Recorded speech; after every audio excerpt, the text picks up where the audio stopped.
This video goes over what to do if your display shows that you have an E01 or an E02, which indicates that your temperature sensor is either shorted or open. The display now shows 126. That indicates that it is a shorted temperature sensor, which is the same as if the display displays a E02.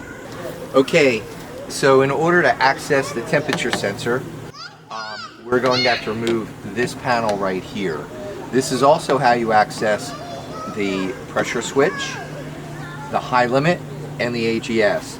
Now this is going to be a little bit more difficult than a typical residential heater because this is a commercial heater. You can tell by the brass, which means that it's an ASME. It is actually the ASME HD, and it also has what's called a blowout valve.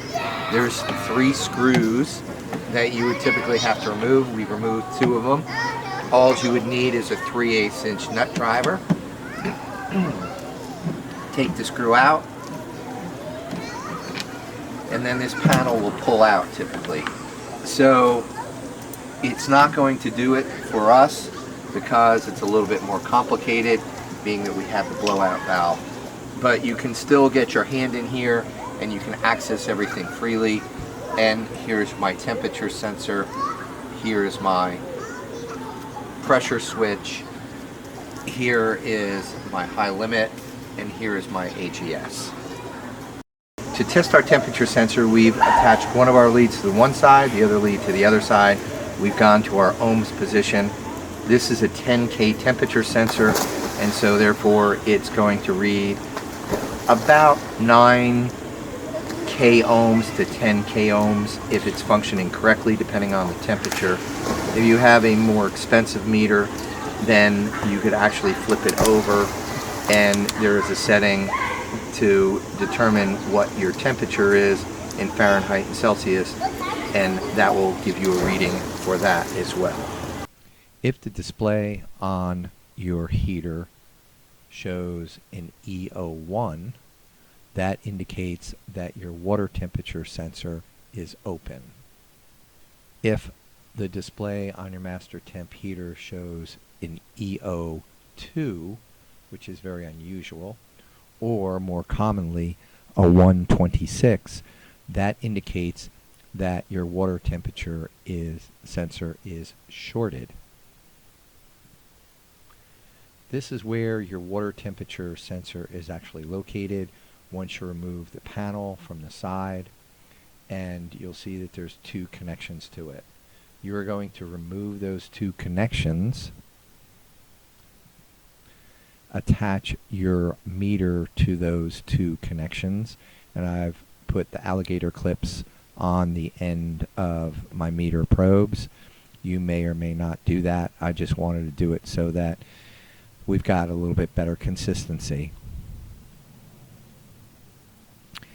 If you have an E01, then your meter should display something like this, which stands for overload or infinite, and that means that your water temperature sensor is open.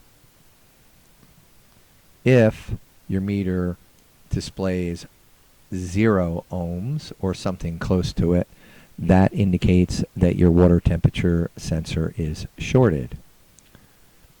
If you get something like this, and you can see I've got the water temperature sensor here, this happens to be a brand new one, and it registers about 10,000 ohms, 9 to 11 to be exact, then that indicates that your water temperature sensor is actually correct. And if the water temperature sensor is displaying about 9,000 ohms, then that's probably a problem with the control board, and the control board's going to have to be replaced. So this would be the correct reading for a temperature sensor that is operational. In order to remove your temperature sensor, go ahead and disconnect it. Take your wrench and take your temperature sensor out by turning it clockwise. Okay, so now that I have my new temperature sensor, I'm I'm going to screw it in. I'm going to take my wrench, tighten it up. Make sure you have plenty of Teflon tape on it. As it comes brand new out of the box, it does have Teflon tape on it. And then I'm going to take my 2 leads and I'm going to reattach them to that temperature sensor. It's irrelevant which lead goes on which side. It just doesn't matter. So if you think you've screwed it up, you haven't. Put those back on, and then of course you're going to have to remove power from your heater in order to reset it so that it doesn't show on your display. Once you turn the power to your heater on, it will start operating correctly. It'll go through its startup procedure and you'll be ready to go.